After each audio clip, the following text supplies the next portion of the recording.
the fountain here at Long Beach as we get ready for the 34th running. That's turn 2, and it leads into our points. And remember, we had points last night scored at Twin Ring Motegi, which means right now Elio Castroneves leads Scott Dixon and Danica Patrick. And as you notice down at the 12th spot, there is Graham Rahal. And remember, the winner here will pick up 50 points. So these guys could get right back into the event. Let's go trackside. Hey, the kid's going good. The kid's learning. And you know what? Don't take offense. Looks a lot like his mother. Pretty. Thank goodness. Right? Yes.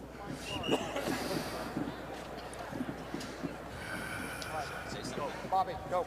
For time, heads up. Here it comes. Gentlemen, start your engines. Cool. That happened. Thank you, Bobby.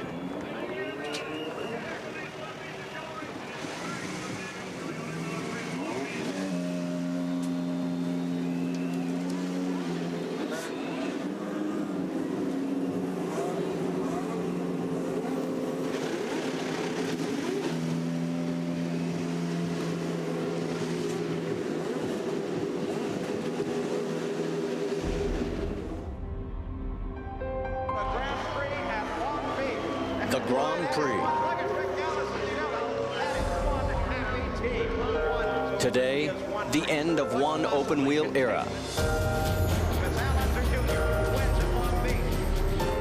The finale of the Champ Car Series. Every year, sounds here echo from the stands, where legends have tasted victory.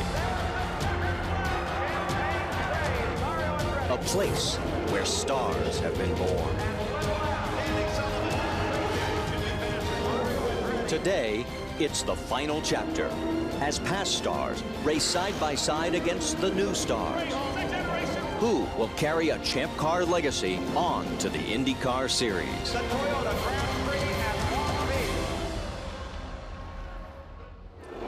And there you see the cars have fired, and that is Frank Pereira in the 34 that has not yet come to life. And there is our pole sitter, the 02 McDonald's DP01 of Justin Wilson. And take a look at our starting grid. It'll come across the top of your screen. And boy, what a run by Alex Tagliani. You know, really in a part-time ride with Derek Walker, who's not running a full season. Everything was put together at the last moment, but just goes to prove that they can run up front in any type of motor racing they're involved with. All right, let's get our final pit road stories. Let's bring back Jack Arute. Guys, Scott Goodyear was talking about the fact that for Derek Walker, this was a last minute. Well, how last minute was this team put together? How about 3 days before the trucks had to leave for Long Beach? Now, just moments ago, Walker gathered his cobbled together crew, and they had a brief moment. They said, look, we want to thank you for all your hard efforts. But with all that hard effort, the only way this is going to be a success for us is to win. They say that they're going to go after fuel consumption, much the way Danica Patrick did yesterday, to bring Alex Tagliani to victory lane here. Let's check in with Jamie Little. Jamie? Hey, Jack, it's good to see you back. You know, we've talked about these different agendas today, and there's 9 drivers in the field who are competing in the IndyCar Series, so they're going for points. Now, the rest of the field, it's all about the win. I talked to Oriol Servia earlier this morning, and he said he's going to drive this race a little more conservative. Why? Because he has so much more to lose. He's going for those points. He said as this race dwindles down, he said you're going to see some guys making some desperate moves to get to the front because it's all about the win. So there's different agendas going on here, Bree, but it's all the same goal, and that's to win. Brian? Jamie, well, for fans of Jimmy Vasser, this weekend's been a little bittersweet. While he, yes, is back in the driver's seat of a race car, there's been a lot of speculation that this might be the very last time he does that. Well, I talked to Jimmy a few days ago, and I have some good news to report. He is definitely not ready to hang up his helmet just yet.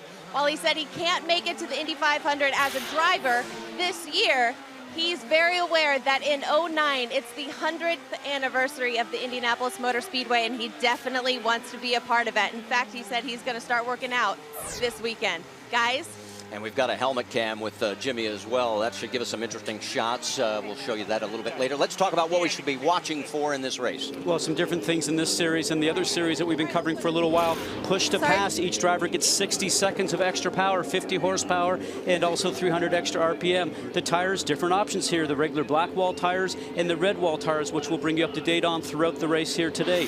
Race strategy, it's going to be up to the engineers to put all those pieces of the puzzle together. The push to pass, when to use it, when to use the tires, the option tires that Bridgestone gives you, and when to put that package together best throughout the race to give their driver the best chance to win here today. And something else you'll notice different from the IndyCar series with the Indy Racing League, a standing start. When those 4 lights go full light, then they'll go dark, and when they go dark, the race is on.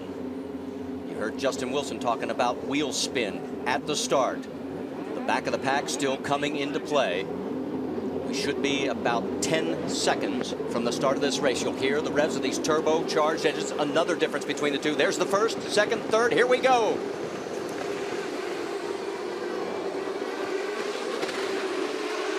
Wow, what a start by Will Power. Did you see him cut around to the outside? Look out for turn 1. Justin Wilson on the left of your screen. Will Power dives for the lead and gets it. You know, the pole sitter, Justin Wilson, got an opportunity, Marty, to choose whether the driver's left, driver's right. On the start, he chose driver's right. And sometimes you make that decision, and sometimes it goes against you, like we had in this situation here where Will Power slipped up the inside. We're being told it is a full course yellow on the race course. We do not know why. And we have a car stalled now on the front stretch. And there it is. It's one of the KV racing machines. It can't make out the number. And now he got just pulled and restarted. Looks like Oriol Servia.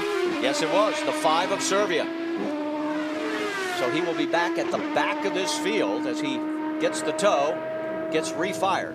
You know, and lucky for him, they went full course yellow because they probably could have got him running and pulled behind the car and started, and then he would have been way behind the pack. But now with this yellow, Marty, he gets the bunch up. Although he is at the very back, he at least is in touch with the pack. Well, what a start by Will Power, the Australian, who is running the full season. He was in the number 4 position and just got a great start to take over the lead heading down into turn 1. You'll notice also the clock running up on the top of the screen. It is not a lap race. It is a timed race. 1 hour, 45 minutes. Let's go back, take a look at Power. Now, everyone is starting, and you can see Will Power, the second green and yellow car in your picture there, gets a great start, and you can see further in the back, the cars were stalled. Now, as we watch here, the lights will go off, drivers will start. You're on board right now with Will Power. He's got so much speed, he couldn't decide whether to go right or left. He makes it to left, and this is what I talked about before. Justin Wilson, McDonald's car on the right-hand side, chose driver's right. Well, the first major turn, Marty, is a left-hander. I think I would have wanted to start on the left-hand side. I think he might be thinking that now, too. Take another look. Boy, what a great start by Power. Oh, Power down, just, and no pun intended, but he certainly got the power down off he went. And you can see Servia stalled in the back there, as that's why we are under our first yellow here. So we'll continue around at least one more lap. We'll go to commercial break and be back here at the Toyota Grand Prix of Long Beach. There's your top 5.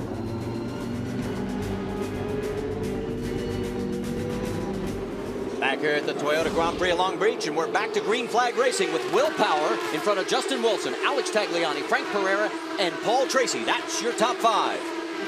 And again, on the restart, Power nails it. Perfect timing coming out of that hairpin, and a great run right now. Paul Tracy down the inside, timed that one perfectly past Frank Pereira coming out of the hairpin. Tracy says, rookie, I'm coming through. Remember, this is Paul Tracy's possible last race in the IndyCar. It's his last race for the Foresight Racing team.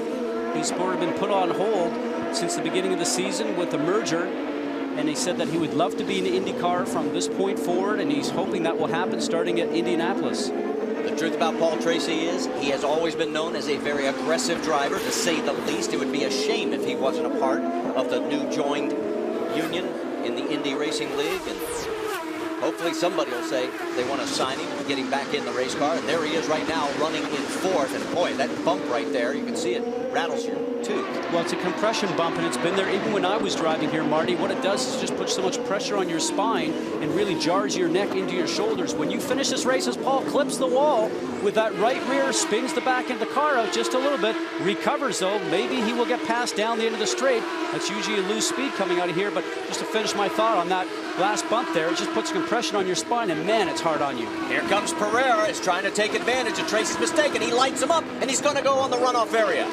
Now he's got two options there. He can turn, or he could go all the way through. Oh, there you go. And now he just spun off the right rear tire. Remember when he hit the wall? That's exactly what happened. The tire is flat now. No! Almost got run over by, it looked like Roberto Moreno. And you know he's not going to drive that thing back there slow, that's for sure. What he ended up doing was breaking the outside of the rim when he clipped the inside of the wall in turn 11. Now you can see he's coming down, and the tire is already flat. If you look at his right rear tire, the left rear tire for us, it is already flat when he's trying to make the maneuver going into the turn, and that's why he's locking up the front wheel. Now he knows it's flat once he spins it around, and he'll be lucky if he doesn't lose a lap on this. There he is trying to nurse his way back around to pit lane. And had he known it was flat, it would have been better for him to continue to work his way through the run-through area there. You are allowed to do that as long as you do not gain positions. Meanwhile, let's check out what's going on back at the lead. It is still Will Power by 1.7 seconds over Justin Wilson right there. There is third, Alex Tagliani. Then Frank Pereira is fourth, and there is Frank Montagny as he has moved in. And there is the number 4 making a very nice pass as that's Nelson Philippe getting around, and he has now moved into the top 5. There's Tracy in the pit lane. They're checking for other damage. He is definitely going to go at least 1 lap down. There's Philippe in the 4 car, and that's what's left of the tire on the right side of your screen. Well, you can see the rim is broken, and that then just depletes the air. The bead of the tire comes away from the rim at that point in time. There's no tubes in these tires, and the air just comes out of the tire, and that caused his problem going down the main straight. Will Power, native of Toowoomba, Queensland, Australia, right now in control. And a bit of a surprise because throughout both qualifying sessions, it was Justin Wilson that was the class of the field. And he was driving so smooth, able to put the power down and drive the car without a problem. As we watch right now, Will Power seems to be stretching his lead over Justin Wilson just a little bit. And the thing that I always watch for, Marty, especially on a street course like we are here in Long Beach, California, is that look how easy he makes it look. And all these drivers that are running up front are just staying away from the wall just a little bit because they don't have to push it that hard. That tells you how well the race car is working. Oh, and we had a crash. That is Mario Marias, as he has hit the wall hard. That's in the exit of turn 1 going into turn 2 by the looks of that. And looks like it wasn't even close. When you move the tire barrier as much as he did there, then he wasn't dealing with inches. He was dealing with feet. Take a look at the replay. You'll notice, we'll talk about those red striped tires in a moment. Oh, man, was that hard. Yeah, he was not about ready to make it. He just caught the tire barrier there to stop you from hitting the wall with the right-hand side of his car. Here he goes right now. Just a little bit too much speed, or he got caught on the outside. Either way, he did not have the preferred line going in through the turn, and this was the result of it. Marias appears to be okay as he unbuckles and climbs out of the car. Now, there you see the red Bridgestone tires. Let's talk a little bit about that, Scott. Well, because you see right now with the red that is on the sidewall here, there's a lot of tires out there. The black walls, we call them. They're the standard tire. They're a harder compound than what they did the red tire. And the red tire, this red sidewall that you see there on the Bridgestone Potenza, is a softer compound that Bridgestone brings here. Now, a lot of drivers prefer this, but the tires might wear out just a little sooner than the hard tire. Now, the most important thing here today, though, is that the temperatures are not super hot, track is not super hot, and the red tires might just be the preferred tire, the fastest tire, and probably last the full fuel stint, Marty. And there is Paul Tracy back out on the track. He is shown in 20th and last position after that extended pit stop. Let's get more from Brienne. I spoke with Tracy's team. He said that he suffered a cut tire. They're not sure whether or not that was the result of some debris on the racetrack, but the good news is there is no other damage to his race car, and look for some aggressive driving from the number 3. Well, it was cut. I'm not sure if it was cut or if it was broken. Yeah, I'm going to say that's probably what he reported in, but let me just say that it was the wall. Yeah, I think it was the turn 11 wall that sort of did that damage. There is your top 5, and of course, Paul Tracy has quite a bit of history here at the Toyota Grand Prix of Long Beach. He's won 4 of these. In fact, his first win came here back in 1993, and he was driving for the captain, Roger Penske. Stay with us. We're coming right back to Long Beach.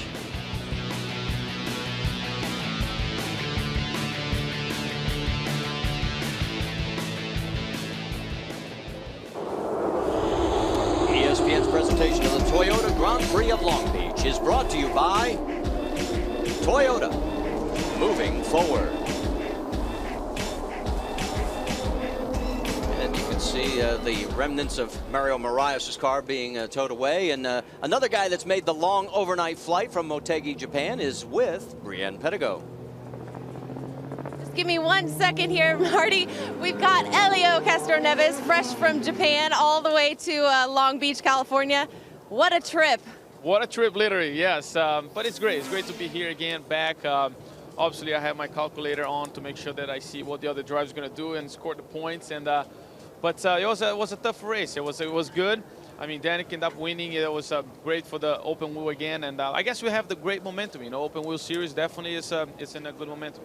I got to ask you about the last 3 laps of, I guess it wasn't last night for you. It was last night for us, Sunday in Japan for you. What happened when Danica took the lead from you? Well, I actually didn't know she was in the lead, and the guys in my pit said let her by, and I just realized on the next lap when I saw my number kind of like second, I'm like, wait a minute, but it was good because I probably, if I would try hold her off, I would end up out of fuel. So we didn't have enough fuel. We definitely end up like 0, so she won fair square, and good for her. Now, you've had some success here at this racetrack in the past. What's your thought on coming back and racing here? Just to be here, you know, watching right now, I'm like, I don't want to be there. I don't want to be watching. But you know what? Patience, you need to be patient. Next year, we're going to be here. You're going to see this is even better. Now, you are the current points leader. Are you a little nervous sitting in the stands watching some guys trying to knock you off that #1 spot? Well, obviously, I'm going to, like I said, I'm making the calculation here, and let's see what's going to happen. Still a lot of race, so hopefully nobody get hurt here. Well, guys, he's sitting up there with his teammate, Ryan Briscoe, keeping a close eye on some competition. And we're back to green flag racing as you finish up, Brienne, and out front is Will Power, but Justin Wilson looking to make a move to the inside. Got a battle for the lead. Can he make it stick? Who's got the better brakes? Power holds him off. Well, what a great dive into turn 1. A lot of pressure from Wilson going on Will Power, but I'll tell you something, he's making it known that he has a fast car. It was a better restart this time than the previous time. He just wants to let him know that he's not going to let him run away. What I find interesting is we talked about how in the beginning of the broadcast, the guys that are racing the season-long points championship might be a little conservative. Guess what? The guys in the front 2 positions are racing for the season-long championship, and they're not being very conservative. You know, it's neat just to see them having a great battle between each other. And, you know, over the weekend, I would have had to have said and agreed with you that I would have thought that Justin Wilson would have had the opportunity to run away with this. His car was just working so well. And when I spoke with Will Power, he said, working on a few things, you know, we just got to tidy some things up, and I think we'll be good. But we're not there yet. Well, they must have made this thing come to life here this morning in warm-up because it's working very well for him now. Justin Wilson, got a little wheel spin. It looked like he was pulling up on him in turn 11. But Wilson in the 0-2, nope, he's not going to be able to get it done.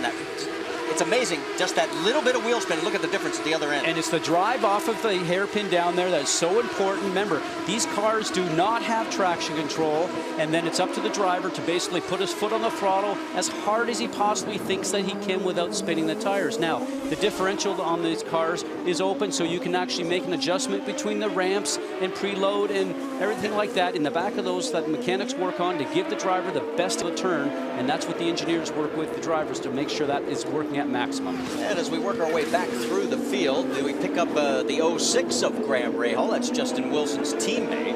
And he has moved from 9th on the starting grid at the start of the race, and he is now moving 6th. And we talked to him before the race about the very topic we've talked about, the guys that are racing for the points championship versus those are basically looking for a job. I think you're going to see a lot of drivers that are out there to win, and that's all. And there are a lot of people that are going to step in for their one race this year. And that's going to be tough because obviously we're out there to get good points and to win. And if they're, out there just to finish and win the thing, and it's a different perspective because they don't care if they crash or crash you. And certainly we care because we need to finish and get the points. Well, as you ride along with Graham, you notice the clock running, an hour and 26 of racing left, a long way to go, and already teams are talking about strategy. We eavesdropped on Graham's team. Keep working your fuel for the first part of the lap, then get everything nice and warm. We are now racing a fuel strategy race. We're going to want to go longer than the other guys. Wasn't this always a fuel strategy race? That last one, I was just trying not to let Bernaldi get too close. Trying to keep a fair gap. Bernaldi is the car right behind him, Enrique, in the 36. That's Angari Blue and Solange. It's interesting because on this series here, in the Champ Car Series, there is no options for the driver to change fuel trim inside the cockpit. On the IndyCar Series and the IRL, they have a knob on there which they can go from fuel position 1 through 5. 3 of them are for making the engine run leaner, improving fuel mileage. Yes, you get a little less horsepower, but then you actually let the engine do the management of conserving fuel. Not so here. There's only one position for fuel. It's 100%. And what's going on now? Trouble. Off to the side. Trouble for Justin Wilson. He has pulled up and out as he has made his way into the runoff area. Now, we talked about this before when Tracy went off. You can go through here. Well, and I got to believe that he knows that he is done because he did not even attempt to make turn 1. He was going down the main straightaway and went off to the right. And you can hear the engine right now is not running. So something happened with it, and he got offline, made the racing room available for the other cars on track. A very professional move. So that means that man right there, Alex Tagliani, has moved up to second with Justin Wilson, our pole sitter, out of the race. And there is the steering wheel coming off, and he is climbing out. And while he does that, Jack, you have more on Tagliani? Absolutely, guys. Alex Tagliani knows that this is a fuel race, and what I mean by that, he can calculate the time and the amount of mileage he must make. That is the strategy for this one-off drive for Derek Walker and this cobbled-together team. They've now inherited, after running steadily in 3rd place, they've run into 2nd with Justin Wilson's problem.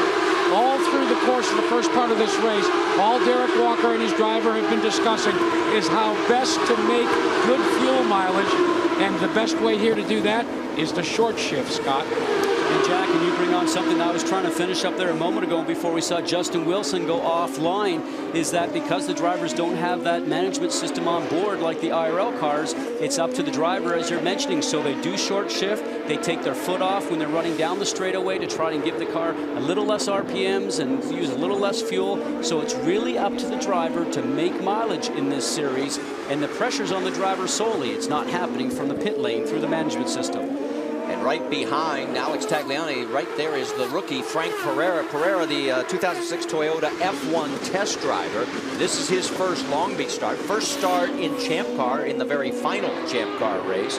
And doing very well right now as he is running in 3rd behind Will Power, Alex Tagliani, and in front of Montagny and Graham Rahal. That is your top 5, and that is Justin Wilson with the longest walk in motorsports all the way back to the pit.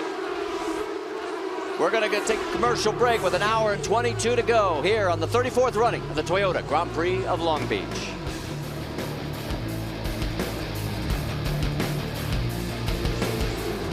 Back here at the Toyota Grand Prix Long Beach.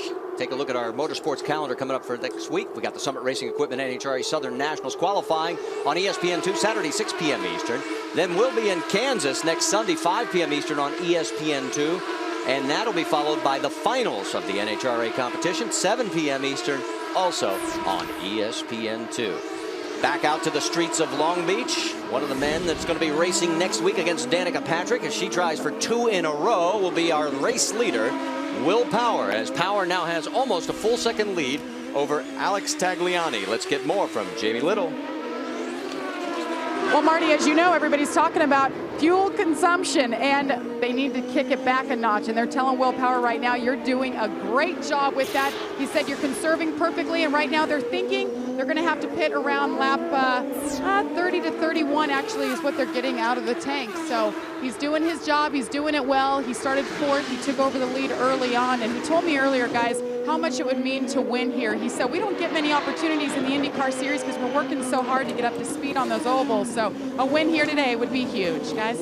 And we're working lap 19. As you know, it's a timed race, and that's what we show up on the top of the screen. So that gives you an idea how much longer these cars can go before their first scheduled pit stop. And let's talk a little bit about the fact that what they're trying to do is make this race in 2 stops, Scott Goodyear. And the most important thing there, again, is that fuel mileage that we talked about. And one of those things that they have to watch for in each driver is just trying to conserve. And we talked about squeezing the accelerators slowly and smoothly as you come off the turns, not trying to stab it because you end up just using up more fuel that way, trying to be smooth through the shifts and smooth through the downshifts, and maybe just trailing off the throttle a little bit as you're going down into the turn, coasting into the turn a little bit, getting on the brakes and trying to keep the speed up through the turns. Basically, just not trying to put your foot on the throttle as much as necessary as you would do, and that's the thing that you try to do in these types of cars. There again, because you don't have the ability to turn it back via the knob in the management system in the cockpit. And we're moving our way back a little bit in our coverage to right there to Antonio Pizzonia, because we got to give him a little shout out. He has made the biggest move up through the field since the start of the race. He started 15th. He's come up 5 positions up to 10th, and he's 9 seconds behind the race leader right now. And Pizzonia is obviously got a long background in Formula One. More on that, but first let's get more from Brienne. Marty, well, he is moving up impressively today, and he had a little bit of a setback starting yesterday. His steering went completely out twice during practice and qualifications yesterday. During qualifications around lap 2, the paddle shifting on his steering simply stopped working. I guess there's 2 batteries, one that pulls the paddle shifter back into place. It fell out of the steering wheel, so he had no steering. They had to completely replace that today, and obviously it's working, guys. And he is one of those drivers looking to impress somebody to pick up a ride. He has 9 starts for the Williams F1 team in 04 and 05, and right in front of him is Bruno Junqueira, as that will be a battle for position. So Pizzonia, the man on the move right now. Another guy that's on the move. Let's check in a little bit further back, and there is Jimmy Vasser, and soon to be in your shot, there is Paul Tracy. That's right. The words of his demise were premature, as after the early contact with the wall, the car is held together. He got a new set of tires and stayed on the lead lap. He is back to 15th, and you can see his cycle right there as far back as 19th.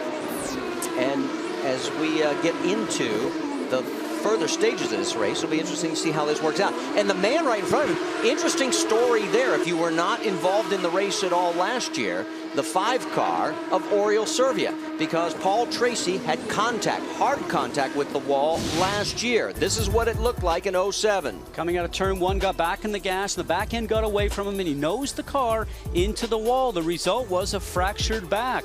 And so Paul was out of the race and out of competition for 3 months, and the driver that took his place, Oriol Servia. Now, Oriol had been speaking to the team previously and was here that weekend, and when the opportunity arose that the seat was open, he got the call. And Servia right then took the car to 2nd place. Right now, he's trying to hold off Paul Tracy. He's in 14th. Tracy is in 15th position. And I think they both have forgotten about last year. As they continue down the long straightaway towards turn number 9. Let's go back and listen in. We have the audio from the onboard. Here's what happened to Justin Wilson. The motor will go flat, and I think he's lost a valve. If you just go along here and listen. Right there, the motor just goes flat. A very professional job to get to the right-hand side, to get off the racing line, because he knew that his day was done. Sounded like my lawnmower. Jamie Little, you've got him? Well, it was certainly a good call on your part. Justin, what happened? What did you hear and feel inside there? A couple of laps before, I felt a loss of power and the engine note changed, so I know I was in trouble. I was hoping it was going to be something mechanical other than the engine, but I think it's the engine that's blown up. Unfortunate for Justin Wilson. He's out of the car, guys. Started on the pole, and you know, this car went to victory lane the last 3 years. That will not be going today. That's right. It was Sebastian Bourdais at the wheel of that machine the last 3 years when it went to victory lane. Of course, Sebastian moved on to Formula One, and it will now be decided right now by Will Power. He's in control of this race. He's got 2 Champ Car wins in his resume. Will he make it 3? Saturday, ABC brings you the NASCAR Nationwide Series, the Aaron's 312 at Talladega. Coverage begins with NASCAR Countdown, 2:30 p.m. Eastern on ABC.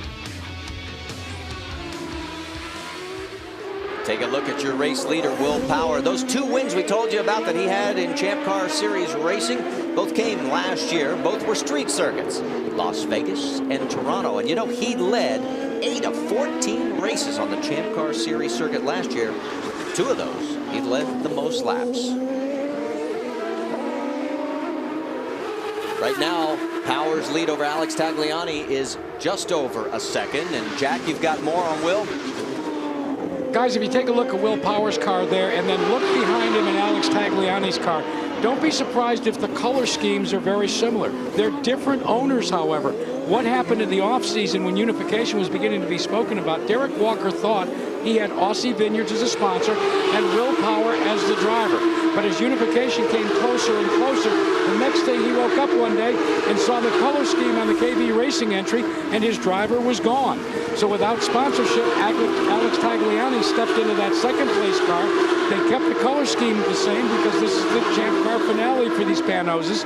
So there's a little added incentive for Derek Walker today to beat the guy that took the guy and the sponsorship from him. Remember, one team, your leader, goes on to Kansas.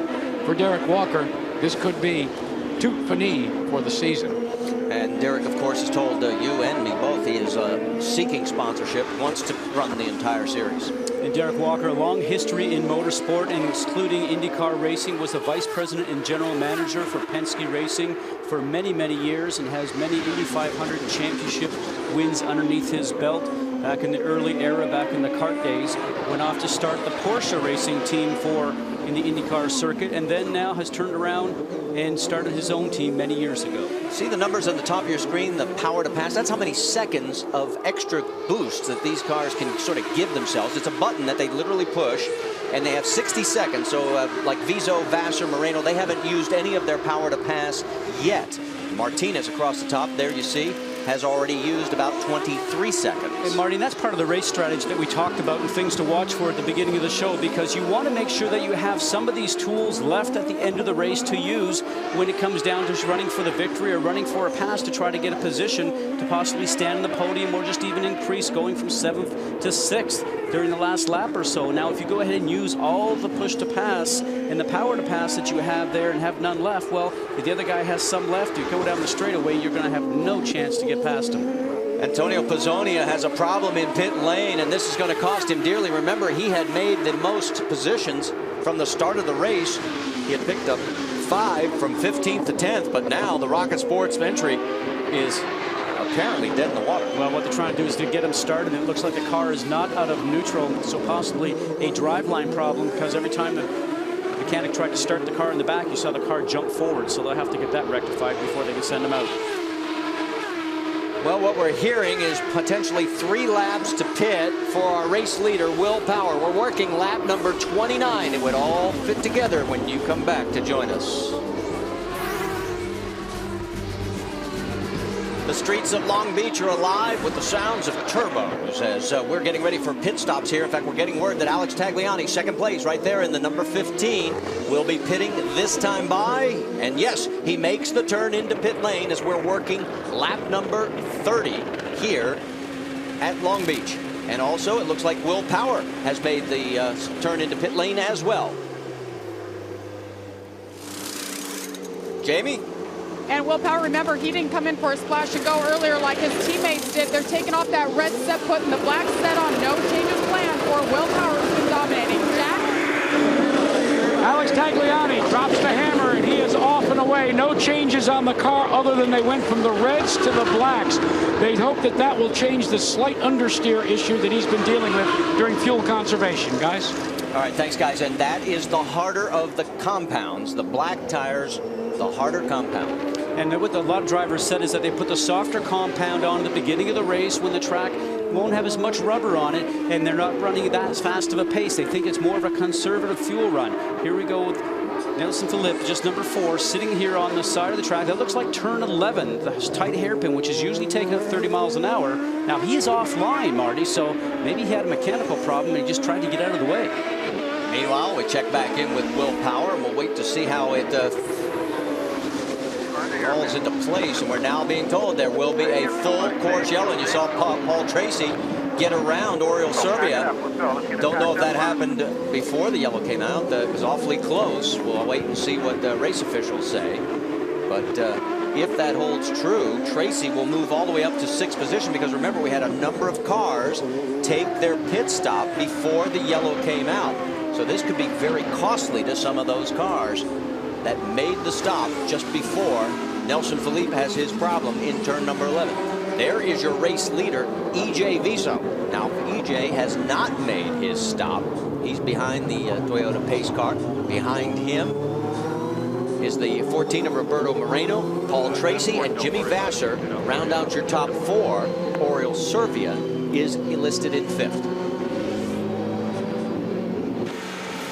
On board now with Jimmy Vasser.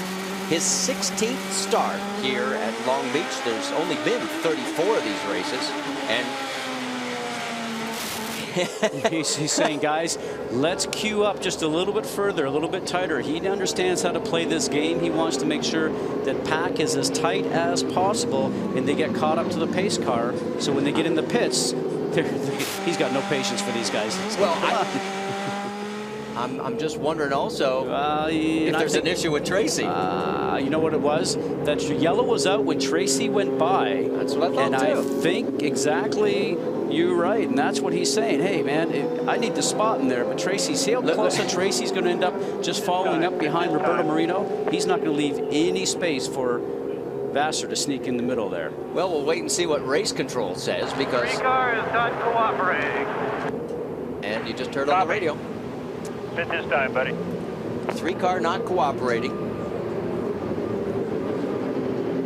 So it'd be race control. Tony Kottman could turn around and pass along the message and say that the 3 car needs to be behind the 12. I just love this. When was the first time you ever heard that line? The 3 cars not cooperating. Yeah. When does Paul ever cooperate?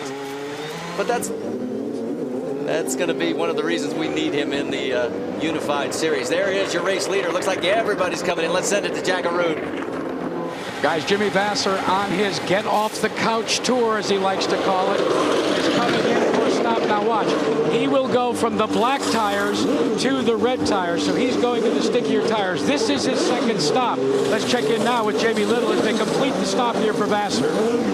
And E.J. Viso is in. They actually put some scuffed red tires on this, fueled him up, and he's down and away in that 33 machine. E.J. Viso making his first Champ Car start. Marty?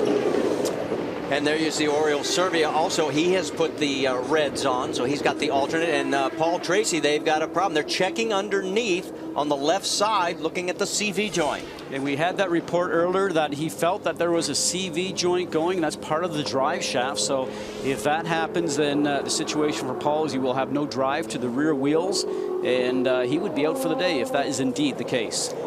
And there you see Anala going out, Juho Anala, as he is listed in 16th position, the last car on the lead lap. Tracy will try to get back out before the field comes around, or he will go a lap down. So we're under our 3rd caution here of the day at Long Beach. And boy, it has been a beautiful weekend so far, and a historic one. Danica wins in Motegi. Who wins here in the Champ Car finale? Stay with us to find out. Back to green flag racing, and Roberto Moreno pulled into the pit lane. He was the race leader, but he pulled in just as we go back to green flag, so he surrenders the race lead as we are working lap number 34. And that is Will Power going back to the race lead.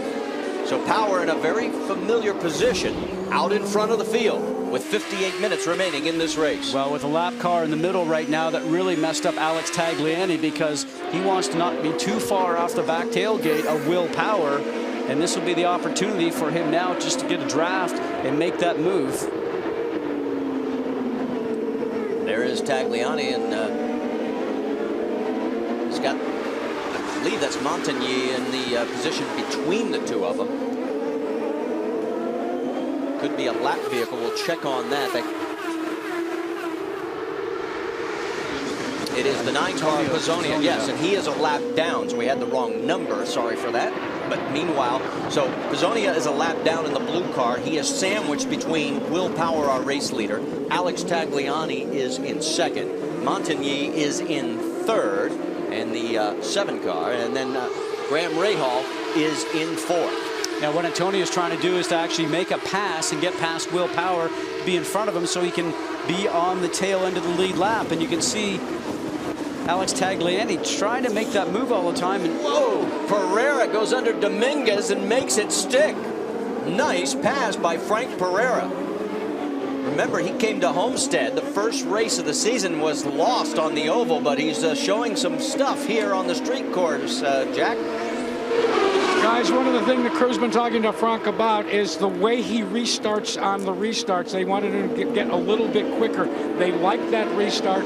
Thus far, he said he felt as if the car was where it wanted to be, but they are in fuel conservation mode as well. It's a little bit different when you start to realize that the only thing they can do to conserve fuel when they don't have a fuel adjustment on this Cosworth power plant is what the driver can do with his right foot and with his paddle shifter. That's exactly right, Jack. Another difference between the Champ Car and IndyCar series. Over in the IndyCar side, several settings for fuel. Here, as Jack pointed out, just your right foot. And that's exactly true, and that's why drivers really have to be conservative. And the next thing about here, the push to pass if you have to. saying the push to pass if you have to, and wondering if that might be a message going to Alex Tagliani so he can pass the lap vehicle. And yes, indeed, and he gets it done. And take a look there as there is the 36. That's Eric Enrique Bernoldi getting around. He gets around Dominguez. And that's Pizzonia's radio. They were trying to get his lap back for him, and it went the other direction. Well, I think what happened is that Alex Tagliani had the same idea, and he probably ended up pushing the button just a little sooner to make that drive down into turn 1. So first and second are now pulling away as it is Will Power in front of Alex Tagliani. And then it's another second back to Montigny in third. You're asking us what's happened to Paul Tracy? Well, he did get back out before the field came around. He is at the tail end of the lead lap. He is in 16th position. So he's got this a second time. He's going to have to fight his way back through this field. And this is when Paul's fun to watch. Brienne? Marty, the reason for all that trouble for Paul Tracy is exactly what you thought it is. It is the CV joint, the outboard left CV joint to be specific. I spoke to Ken Seawick, his race strategist. He said they put a clip on the joint, but they're not sure that they got it in all the way. But they did add some grease to hopefully alleviate more of the problems. But he's back out there. This team is fighting. I'll tell you what, it'd be amazing if that thing holds together because the streets are so rough. They're hard on CV joints. Well, and usually what ends up happening is there's a lot of sensors as we see Will Power slide that car through the turn, but there's a lot of sensors on these cars that pass along the information through telemetry back to the engineers, and they can see if something's starting to heat up, and I imagine that's what they're doing back in pit lane right now, is starting to notice that the heat was starting to get high, so they turn around, put a little grease into it. There's a rubber boot that's on top of it that holds the grease in, and if that boot is broken or the clip is off of it, maybe that's why the grease is leaking out. Now, the thing I've noticed as we watch these guys working the cars, remember, they went to the blacks, both first and second place. We didn't see Will Power sliding nearly as much on the softer compound reds as he is on the black. So obviously it gives the viewer at home a great idea of the difference between these two tires. Well, he's sliding around a little bit more, and they're also running just a little bit slower because it's taken until that lap there to finally find into the 69-second bracket, which is where he was running consistently with the red wall Bridgestone Potenza tires. So maybe it'll take a few more laps for the temperature and the heat to build up into these tires so he can make those great times that he was doing before. That's Jimmy Vasser going underneath Bruno Junqueira. So the old man has still got a little spunk left in him. I hope he doesn't mind me calling him an old man, but he is one of the veterans of this field. Well, when most of the drivers are in their 20s or early 30s, when you get to be in your late 30s or in your 40s, like some of these guys are, then you are right to call them an old man. Oh, he's 42 years old, and by any stretch in open wheel racing, that is on the older side. And we had a chance to talk to Jimmy about the significance of the reunification. A lot of Champ Car still lives, you know, in the new IndyCar, or not the new. I guess it is the new. Yeah. You know, it still lives, and I think over the next few years, when you've seen the schedules evolve in '09 and potential chassis engine combinations come down the pike, you know, I think that, and I hope that that the IRL, takes what was good, some of the good about what Champ Car had, and incorporates that into the future IndyCar. And for Jimmy Vasser, they've gone to the old school to get Jimmy someone to be his tactician. Up in the scoring box for Jimmy Vasser today is Tom Anderson. Anderson, of course, one of the early car owners in IndyCar competition, one of the first Champ Car teams to go over to IndyCar. Tom has been asked by his friend Jimmy Vasser to come over here and call the shots today. Remember, this is a one-off team for the Get Off the Couch tour for Vasser. I asked Jimmy how much work did he do to get ready to get back in the cockpit. He says, well, I started working out about 9-10 days ago. I looked at him and I thought, maybe that's the key to being a good race car driver. Don't press yourself too much too soon. Thanks, Jack. While you were talking, there was a pass behind Vasser, and that was the 37 of David Martinez getting around Junqueira. And there he is right there, so we ought to give him a tip of the hat because that was a very nice move. Well, it's interesting when Vasser was talking about things that are in this series that he would like to see over an IRL. Whoa! Oh!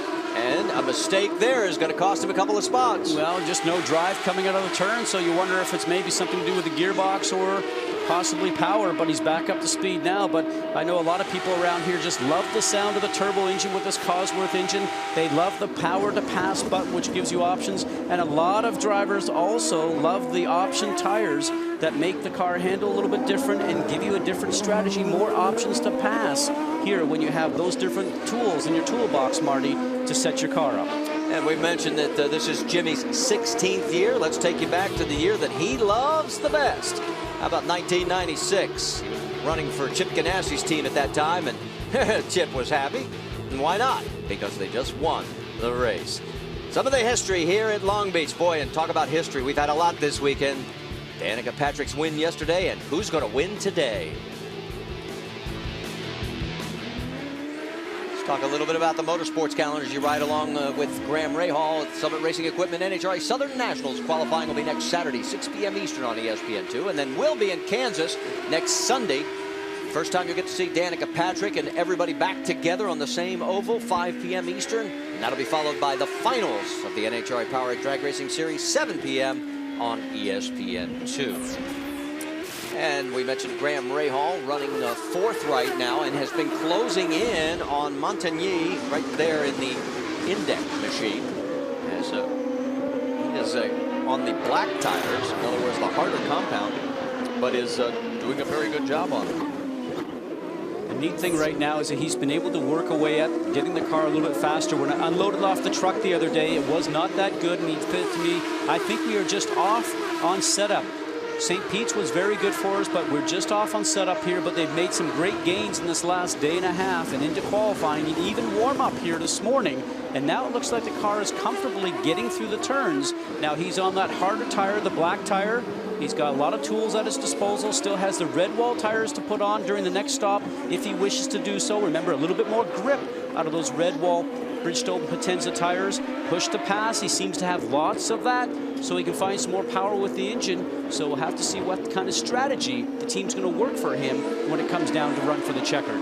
And we should point out, remember, points are being awarded towards the IndyCar Championship, and Graham, where he stands right now, would be tied for 5th in the points. Will Power, with him running up front, would move into 7th in IndyCar points. So this is very, very significant for all these positions. And they're very much aware of it. And when you see cars go by, if the rain light or the light that's on the back of the car is showing as we start to look at some of this information here along the bottom screen, you see the throttle being picked up all the way through the gearbox, a 7-speed gearbox here. Watch the speed on your left-hand side.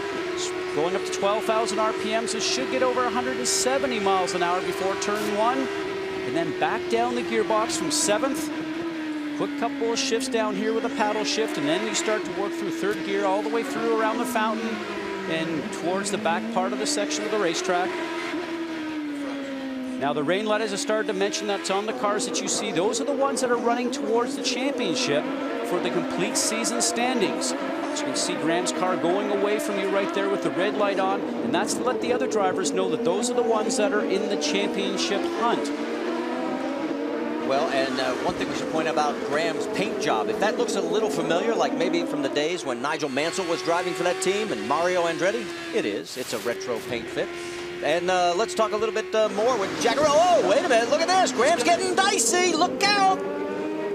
So much for worrying about points. Well, they're both taking advantage. Oh, and he gets hit. Montagnier gets into him, and he goes around. Does anybody tag him? No. He's going to lose a lot of positions here. That was a brave move on the outside of the turn, because sometimes you can make it work, sometimes you cannot. But what he was trying to do was try to be on the inside for turn 11. Boy, he can find reverse very quickly. Now light that thing up and spin it sideways if he doesn't have the thing stalled. What a great job. Well, he may be wanting to reconsider. So talked about exactly what we were mentioning. Montagnier is not going to be racing the entire season. He has nothing to lose here. Graham had a lot to lose, and he falls back because of this. Well, as they're coming down towards turn 9 after that long back straightaway, what he's trying to do is take advantage of the traffic car that they're starting to go around the 14 of Roberto Marino. Now he's on the outside, and he thinks maybe if I can make it away around here, I'll be on the inside for the next turn and get the run down the straightaway, but that did not happen. Here we go again. Now this is turn 10 around the outside. That left rear of Graham Rahal just gets touched. And boy, he is so fortunate not to get taken out by the other cars. Boy, and this is a tight line, Marty. Up over the curbing, and he actually starts just to rub the wheels together. And here you go, you're fighting, the adrenaline's going, you're not going to give up, and now you're going, man. And he has dropped back to 15th position and is a lap down. So a very costly maneuver for Graham Rahal, our winner 2 weeks ago. And as we talked about the big picture of things as these drivers move on down the road, our first incident between a driver who's trying to make an impression, Frank Montagnier, trying to win a job with somebody, and Graham Rahal. Well, I think Graham is actually not down a lap. I think he's just at the very tail end of that group right now, so he's got to get his foot on it so he's not going to turn around and get caught up by the guys that are leading. And you're right. He did stay on the lead lap. Scoring has just updated that. Let's bring in Jackaroo. Guys, across the Long Beach grandstands, you could hear a big cheer and a whoa when that occurred, but you could also hear it all the way back in Japan. Now, a lot of the drivers like Helio Castroneves and others were able to overnight back here to Long Beach to watch the point situation. But all of the crew members don't leave until tomorrow morning. So what have they done? They've all gotten to an Aussie-owned restaurant in Mito City, Japan, called the Drunken Duck.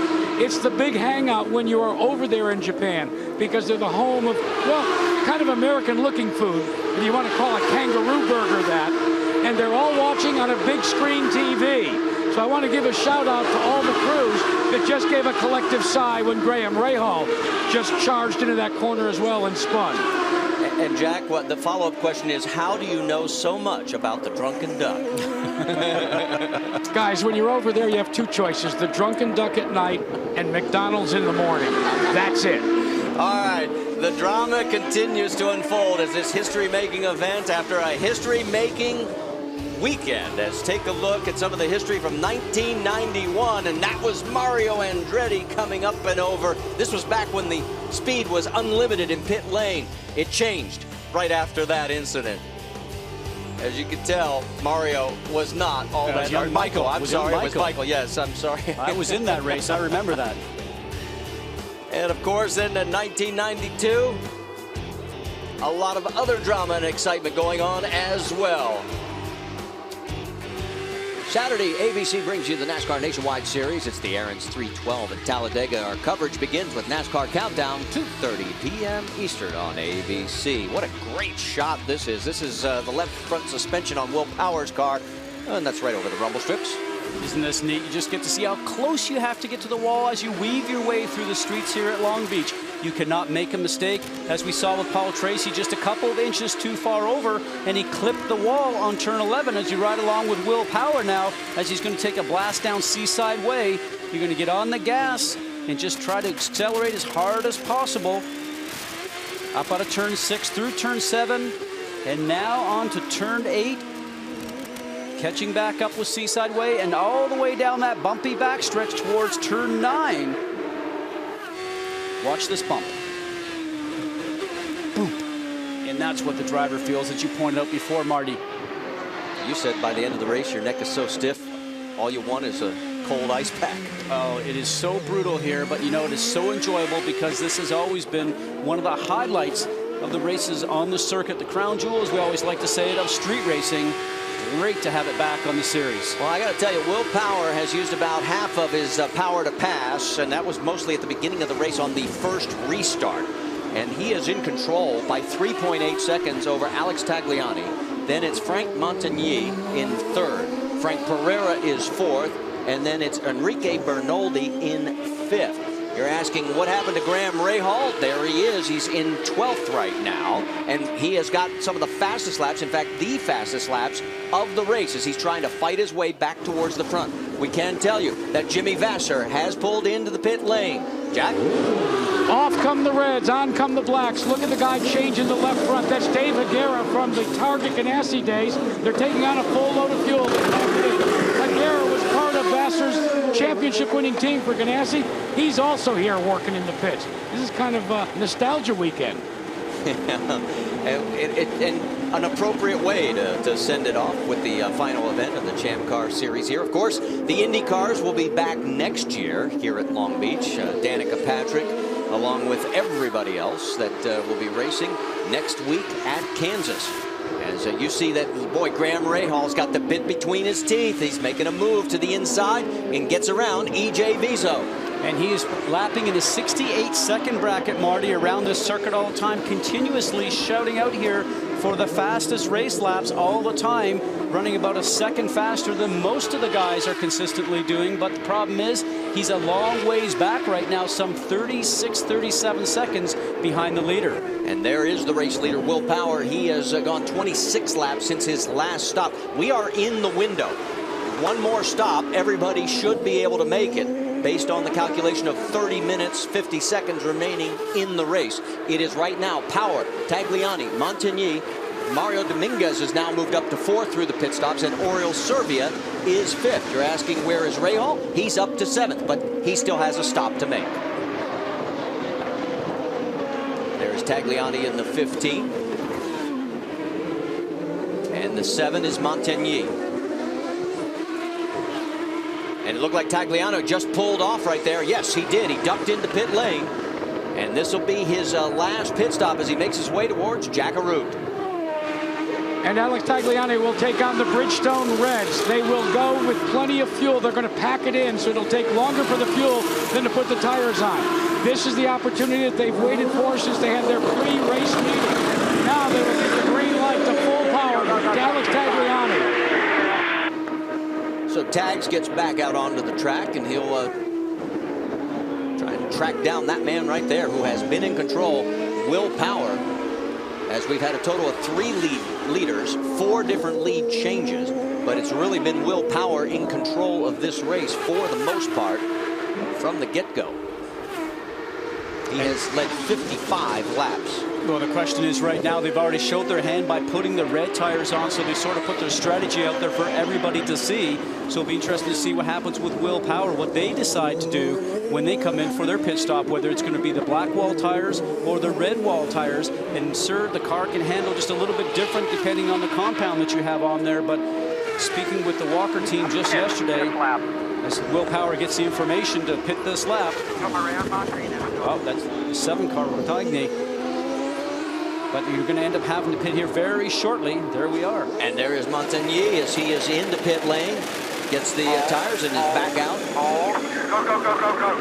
Stay right, pit shot. Watch the speed in pit lane. And there's Oriol Servia pulling into pit lane as Montagny comes back out onto course here with 28 minutes, 40 seconds remaining in the Champ Car finale. Now, he was running in second place, and Will Power, it has been 28 laps since he last made a pit stop, and we're working lap number 60. Will, pit. This lap, pit. Absolutely. That was the call for Will, even though it said car number 7 up the top of the screen. So this is his signal now to make sure that he comes in. He would have been running as hard a lap as possible to try to stretch that lead up over the second place car at that time of Tagliani. And as he makes the way into pit lane for what will be his final stop, let's send it to Jamie Little. Will Power has said next to nothing this entire race, and I'm told by the team that means a good thing. He loves his car. No changes expected once again. They're going to take off some blacks, and Scotty, you were talking about what tires. They're going to put blacks on there, 4 of them, gas them up. They hope this is the money stuff. Will Power just about down and away. Fuel takes longer than tires, and he's away. Marty? All right, thank you, Jamie. And the question will be, who ends up with the lead? It should be Mario Dominguez, as he would be next to cycle through. If he has pulled into pit lane, we'll find out. We'll see how it all sorts out here at the streets of Long Beach. Now, should have Will Power coming out of the pit lane. Is Tagliani just behind him coming off the front stretch? Let's just sort of see how far behind, or did he go by? Here we go right now. And we can tell you that there is Tagliani, and that's Montigny. That is for position, and boy, Tagliani just takes it away from him. Will Power, a faster in-lap, a faster out-lap. We'll have to see if he can complete that whole package together now, but he put down some great times there once he knew that his pit window was open and he had to get in. Now, according to scoring, that is for 3rd and 4th on the racetrack. They're showing Dominguez in 2nd place, although I did not see his car go by. And they did show him going into the pits the same time Will Power had went into pit lane. So we'll find it out. We'll sort it all out when we come back to the Toyota Grand Prix of Long Beach. That's the Queen Mary right there on a cruise ship from Carnival off to the left. As you can tell, we're in the streets of Long Beach. And of course, that means every year they have the Pro Celebrity Race. And you might recognize one of yesterday's competitors. Hey guys, we're here at the Toyota Pro Celebrity Race, and I'm one of the competitors. I'm trading in the microphone for the steering wheel. So let's go check it out and meet some of my competitors.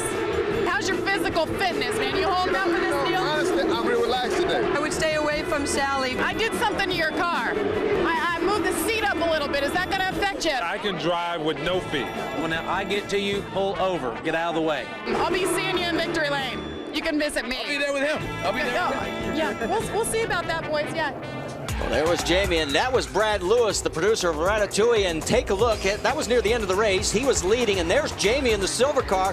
Now, Mike Skinner could have dumped her in the last corner. He didn't. She wins the overall, only the 2nd woman ever to do it. Dara Torres the other, and Skinner wins the pro side of it. And there's the champagne celebration. She even did her best imitation of Velio Castroneves. Good job. Thanks, buddy. You know, I traded in the steering wheel for my microphone again, but what a great day, great experience yesterday, and I just dedicated that win to all these drivers, Champ Car, IndyCar, NASCAR, who have inspired me and built this passion for racing. It was truly amazing, and I'm having a great time today. Well, you did us proud. We're proud of you, and let's get back to the action now, as she was the other lady to win yesterday. Of course, Danica Patrick became the big winner in the story, and you can take a look. That's Alex Tagliani, as he is now in 2nd place. When we went to break, we were told, you know, we were going to cycle out and figure out what happened with Dominguez. And yes, after the stop, Dominguez came out in 4th place, and we wondered why we didn't see him there, but scoring finally corrected it.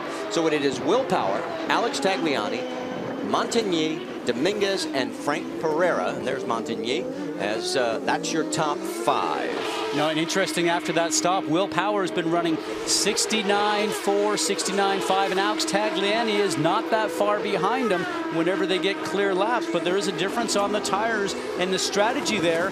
Obviously, the red tires, as red sidewalls, as you see going along there in the 15th car of Alex Tagliani, a little bit more grip. But can you maybe overwork them and maybe drive too hard and take the shine off them sometimes, as we call it, and maybe take the life away from them? Maybe that might happen to him, but he's going to have to make them work here very quickly and not let Will Power get too far away, because 2 different strategies running by both these drivers and teams here. Well, you know, we've talked about the fact Tagliani, one of those drivers that is not guaranteed any kind of ride after today. And as we look forward into the big picture of things, you know, the buzz has been about Danica Patrick and her big win yesterday in Twin Ring Motegi. And I guess the question is, as we close this chapter of Champ Car, where do we see this sport going now? I mean, the kind of momentum that we're seeing with Graham Rahal winning and now Danica, the media play is just going to be incredible, I would think, going into the next 2 races, especially the month of May at Indy. I don't think since unification, Marty, that you could have written a better script to have someone like Graham Rahal, a 2nd-generation driver, win at the streets of St. Petersburg. Just a great new street race that's on the circuit right now. And then coming here to this event and coming back to Long Beach, which really has been one of the crown jewels of the kart series that I competed in back in the 90s. I think this is all building towards momentum at the right time. We'll go to Kansas next weekend, a great racetrack, and then we'll go off to the month of May at Indianapolis. And I just think that it's going to continue building down the road from there. And there's one of the guys that will be participating in the month of May and at Kansas next week, Oriol Servia. You see his numbers there, started 12th, has moved up a total of 5 positions throughout the course of the race. And he's no stranger to Long Beach. Of course, subbed for Paul Tracy last year, as we told you earlier. He talked about the Long Beach scene. Long Beach is special. From my first time here was in '98, and I was, you know, really surprised. I was just doing Indy Lights, but when I saw the big crowds and, you know, there's so many things that makes Long Beach, you know, how many years there's been racing there. Formula One was there before, and from that to the Queen Mary right there to Hollywood, you know, there's just so many things that make that race, that atmosphere special, that it's always great to be part of it. Well, Rule, what a race it's been for Oriol Servia so far. As you guys stated, he started 12th, but right after the start, his car, as he said, just died. He was dead stop, brought out the full course yellow, had to come in, started from the back, and he has worked his way, guys, all the way up to 7th right now. So great run for Servia, great pit stops today, and what a year it was for him last year. But, you know, as I mentioned at the top of the show, he's racing for points here, so he's salvaging every position possible. Great run for Oriol today, guys. And with less than 20 minutes remaining, it's now crunch time for a lot of these teams. Guys that want to try and pick up some ground, like Graham Rahal, Paul Tracy, they're over 30 seconds back. They're going to need a yellow to get back into this. Stay with us.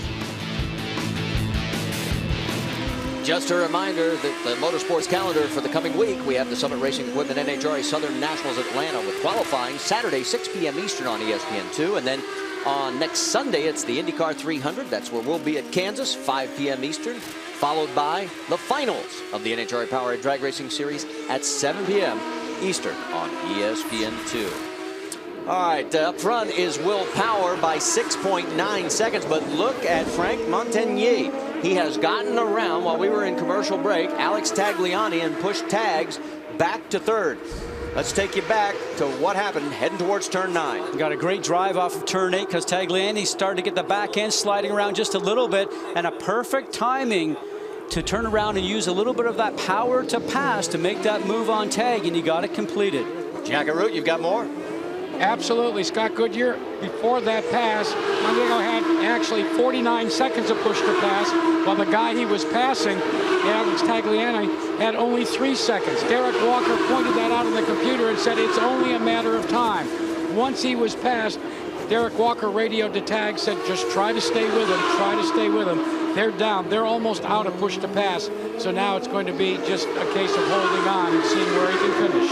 And I got to tell you, that this is one of those elements I'd like to see incorporated into the IndyCar series, especially on the road courses and street circuits, because it adds an element of excitement that the fans can sort of tune into. We can tell them exactly how much power to pass these guys have left. I think it's a neat concept. It is, and it's a different tool in your toolbox to use as a driver, and the strategy for the team that we were talking about at the beginning of the show and what to watch for.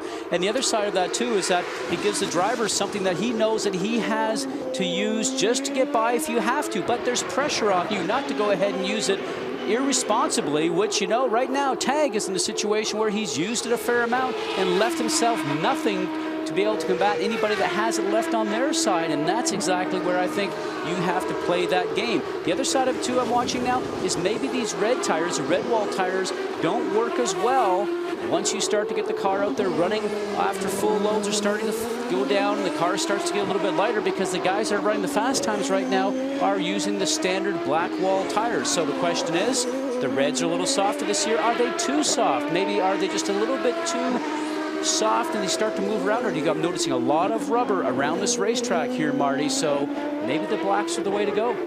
12 minutes, 49 seconds and counting as the clock continues to run on the final Champ Car race at Long Beach. Stay with us. Don't forget, Saturday, ABC brings you the NASCAR Nationwide Series. It's the Aaron's 312. They'll be at Talladega. The coverage begins with NASCAR Countdown at 2:30 p.m. Eastern Time. For more, just log on to ESPN.com. You're looking at the battle for second place here at the streets of Long Beach. And I should say, let me correct myself, it's the battle for third as we got Willpower in front of Montigny, Tagliani, and Dominguez, and that's Dominguez all over the back wing of Alex Tagliani. And the time is running down, 9 minutes and 42 seconds. Let's get more from Jamie Little.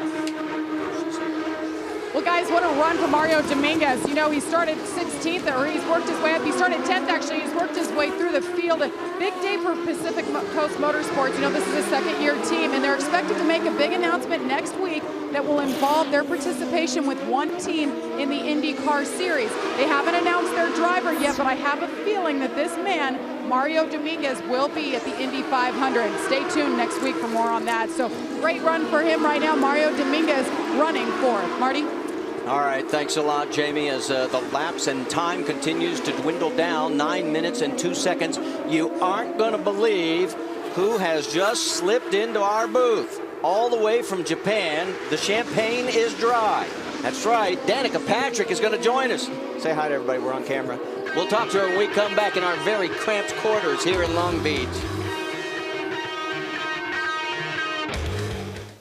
Well, if you've been in a cave or stuck on the space shuttle and the space station, you may not know that Danica Patrick did this with 3 laps to go, passing Helio Castroneves, picks up her first career IndyCar win. I think Mom's lungs were going to explode right there, and there is the emotion of the victory as it was 50 starts, and that's a great photo right there. And she has joined us here in our booth, and there she is. And you look none the worse for wear. Thanks. Well, this is what 20 minutes of freshening up does as you come straight from an airplane from Japan. So yeah, that was funny actually to see Mom, because I did a live shot for ESPN from the track, and you know, they do a little clip before, and all I heard was shrieking, and then they said, "That's your mother." You know, they said, "Your mother. She has an excuse. It's your mother."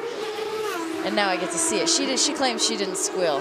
Oh, she did. She did. And you've now seen it. Tell me about it. What's been the trip like back? Has it all sunk in? You know, yes and no. I mean, you know, I think that big relief finally came off, but, you know, I think that, you know, the next, you know, week and then few months are probably going to be what really starts to unfold everything and see some stuff happening. So, what a relief, though. You know, it's just a long time coming. You guys have been around for it. So it was actually, it started in Japan 3 years ago. I qualified on the front row, and they were showing repeats of all the races, and it showed me, you know, on the green flag, passing Sam around the outside of 1 and 2 and took the lead and led for a while, and, you know, that was kind of the start of everything. So I guess it's only fitting that it ends there, and it was, you know, it's always great. It's great to win for Honda for sure there, and, you know, all the team, but, you know, the win is the win. Let me point out, the battle we're watching on the racetrack is 4th, 5th, and 6th. Tagliani, Bernoldi, and Pereira. You'll be able to keep that. That's the best action we have going on the track. But obviously, the attention, because of the historic event, I mean, it has been everywhere. Not just SportsCenter. I mean, not just the sports page. Front page on a lot of papers. Can you believe it? Again, yes and no. I think that, you know, I expect to win. That's what I'm paid to do. I'm a driver that's you know, that's supposed to go out there and get victories for my team and for everybody. But you know, I did always believe that it would be big when it happened. And for me, it was, you know, it was a matter of time, and it was like, when is it going to happen? And I'm not going to lie, I was definitely getting a little frustrated and thinking, you know, I believe in myself. I know I can win races, but like, when? You know, when's it really just going to happen? And so, whew. All right, stay with us. We have got to take one more break before we go to the checkered flag on the Champ Car finale, the end of one era, and as you can see right next to it, the beginning of another. And we're back here at the streets of Long Beach as Will Power is in front of Montigny by 4.7 seconds, and then it's 17 seconds back to Mario Dominguez in his battle for 3rd, 4th, and 5th with Alex Tagliani and Enrique Bernoldi. And joining us in our booth is the winner of last night's race from Motegi, Japan. And Jack Root, I have to say this, he actually beat you back, so you did lose something. He got here to the racetrack before you did. I think that there was a 5 o'clock flight and we were on like a 7:10 flight. So that's the only thing you lost. Don't feel bad. Yeah, it was me and the family and Dan and Scott Dixon. Well, hey guys, Dixon were on there too. Guys, it's the only time I'll ever get a chance to beat DP.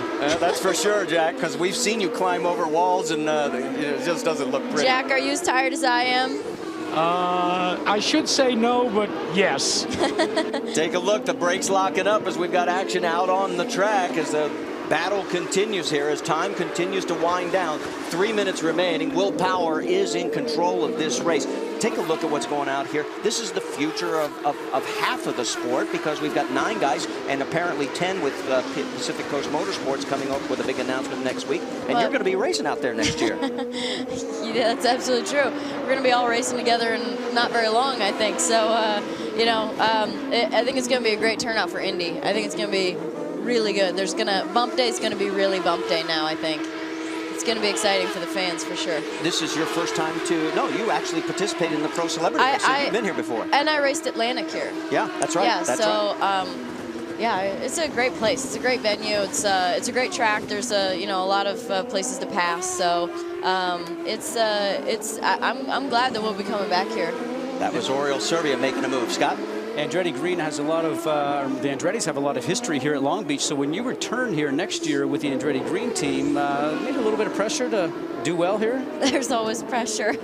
I think that for me, street racing has been something that I thought that when I came into IndyCar, it would be like street racing, I'd probably do the best, and then the road courses, and then the ovals, and probably then the short ovals. And to be honest, it's probably flip-flopped completely. And I really enjoy the short ovals. I love the oval racing. I think it's a lot of fun. And then, I've finally kind of gotten in the swing of the road courses, but the street courses now are something that I just haven't gotten on with it as well as I wish I would have. And so, yeah, there's always pressure to do well, but, pressure for me to get better at these street courses. There's a lot of them. I will tell you that I stood on the outside of turn 1 at Milwaukee the other year and watched you drive a car that was not handling very well, and I looked at that and I thought, this girl can drive a race car as good as any guy, because the back end was hanging out and you kept your foot into it, and I stood there and went, wow. Well, the first year was probably, well, thank you very much. That's very kind. It was the first year we had traction control, and I was running behind Kanan and Franchitti, and I was really leaning into the traction control. And I would basically lift when it kicked in. I'd just keep on the throttle until it kicked in. So I was pushing it really hard, and I hit a patch of oil. We're looking, and it'll be, nope, it looks like, did we give the white flag, or did he? All right, we are told we are on the final lap here. So we are on the final circuit for Will Power, and he has a 5-second lead over Frank Montagny. Dominguez is third, another 11 seconds back. Bernoldi is fourth. Pereira is fifth. So here's the gap. There is second place Montagny. And then third is a long way back. So it's just a matter now of Will Power, who has been doing so well today. In fact, Will has been in command of 76 laps that he has led here. And there is Kevin Kalkoven, his team owner. They will lay claim, if he can just negotiate the last few curves, to the final Champ Car race. A 25-year span of the 34 years between kart and Champ Car racing here. And for Will Power, it will be his third win in Champ Car. And most importantly, he will pick up 50 valuable points. It'll move him into 6th place in the points championship standings. And here he comes down Shoreline Drive for the final time. And there is your winner, Will Power at Long Beach.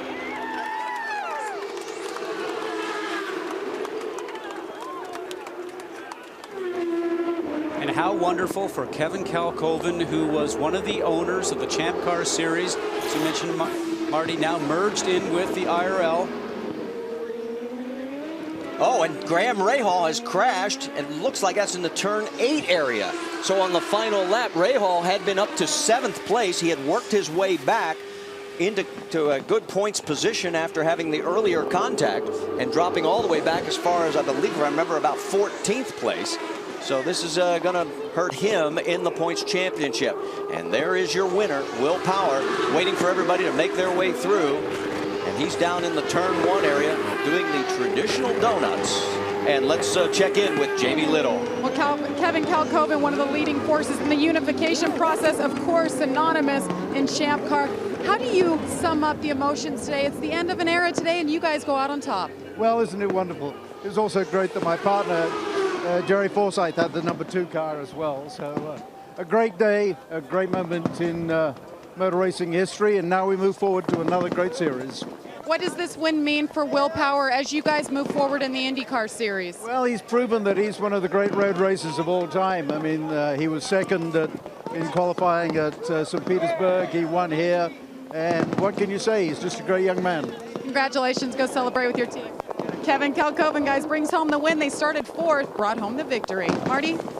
All right, thank you, Jamie. And you can hear the fireworks in the background. And Will Power puts the final exclamation point on this historic weekend. A bad end for Graham Rahal, as right now he is in the tire barrier, and there is the Homaltro safety team. Let's take another look at it and see what happened. As you come down to the turn, it looks, remember we talked about those bumps that you get on all the time. He wasn't going to make the move on the inside going through into turn 9. And what ends up happening, the back end starts to come around on him. Watch the bump. Bang. Car starts to lose grip. He goes around. The back end comes around on him. He puts himself in the tire barrier. Unfortunately, he'll probably lose a few position and probably lose a few valuable points towards the championship run. So not the end of the race that he was hoping for, but for Will Power, certainly what he was dreaming about, a victory in the final Champ Car race here on the streets of Long Beach. Danica Patrick, you can go get some rest now. Thanks so much for stopping by. I know it was you think I'm going to go rest? I'm still going to party, huh? This is huh? the start. This is my first stop. So, no, thanks for having me. And glad I could make it back for the ending. And we'll see you this coming week at Kansas and then the month of May. Oh, yes. All right, there she is, your winner from just last night at Motegi. And we'll talk to today's winner at the Champ Car finale here in the streets of Long Beach when we come back.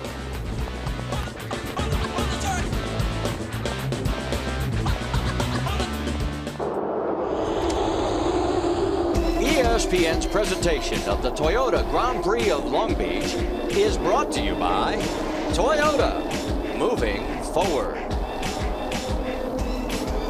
Well, the 34th edition from high up there in the condominiums along Shoreline Drive there just a moment ago is Will Power climbing out of the car, and the adulation of the thousands of fans here for the 34th running of this great event. And let's send it to Jack Arute, who's caught up with him.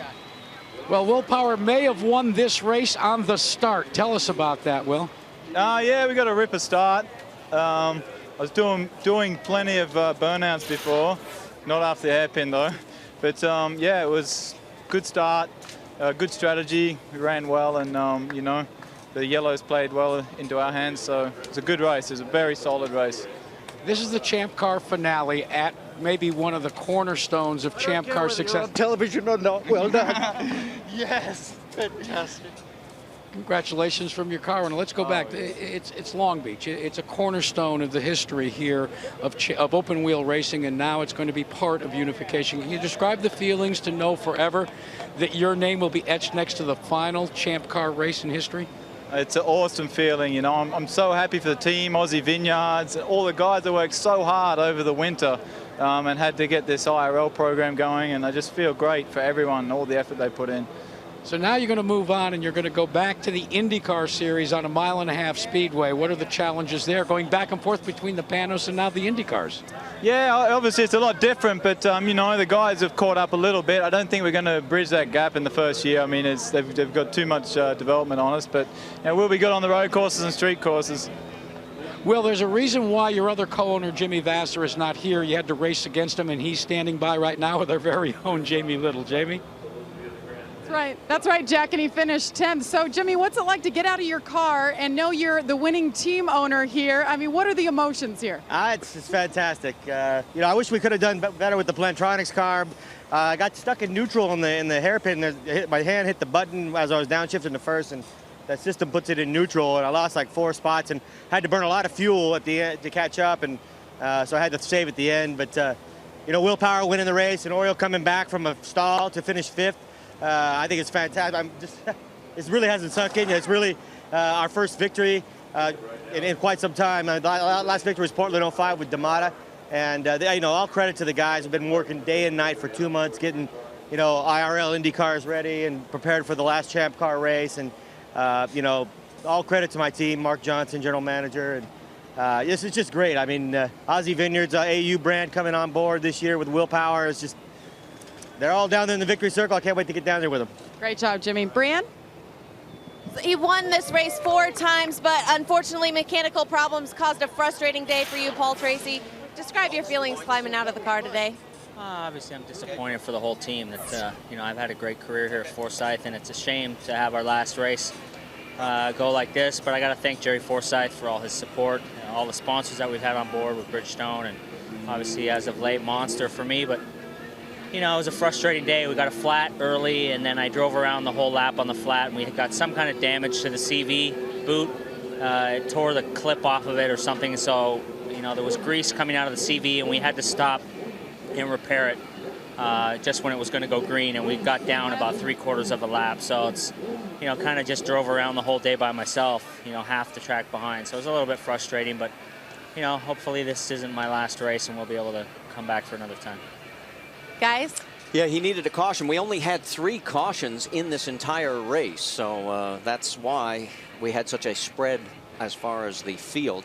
Let's take a look at the results. There were 13 cars on the lead lap, and you can see behind Willpower, Frank Montagny, Mario Dominguez, Enrique Bernoldi, Oriol Servia. That's your top 5. And then there's Jimmy Vasser in 10th. Paul Tracy did come back to finish 11th. And the last car on the lead lap, 13th, Graham Rahal, and you saw what happened to him into turn 9. 4 cars did not make it to the end. Moreno, Anala, Wilson, and Marias. And from there, we take a look at the points. And we went back and looked at the calculations again, and Willpower actually is ahead of Dan Weldon. I had him in 6th. The official count has him in 5th. What do you think of all this? Well, 3 extra points for leading the most laps, a very dominating performance. He will have his challenges when he gets to the ovals, as he mentioned, but it won't take long for those transitioning Champ Car teams to turn around and understand the ovals, and I expect they'll be more competitive at Kansas than they were at Miami. So it has been a historic weekend, and there is the celebration as they'll make the tour around the track. Just last night, it was Danica Patrick at one end of the globe in the IndyCar Series, and here, the closing chapter of the Champ Car Series. We'll see you next Sunday on ESPN2 for the IndyCar 300 at Kansas. The ticket gates open tomorrow morning, I'm sure. This has been a presentation of ESPN, the worldwide leader in sports. Coming up next, it's the 07 World Series of Poker. Congratulations to our winner. That is Willpower. For Scott Goodyear, Brian Pedigo, Jamie Little, Jack Root, and our entire ESPN crew, I'm Marty Reed. Till we meet again.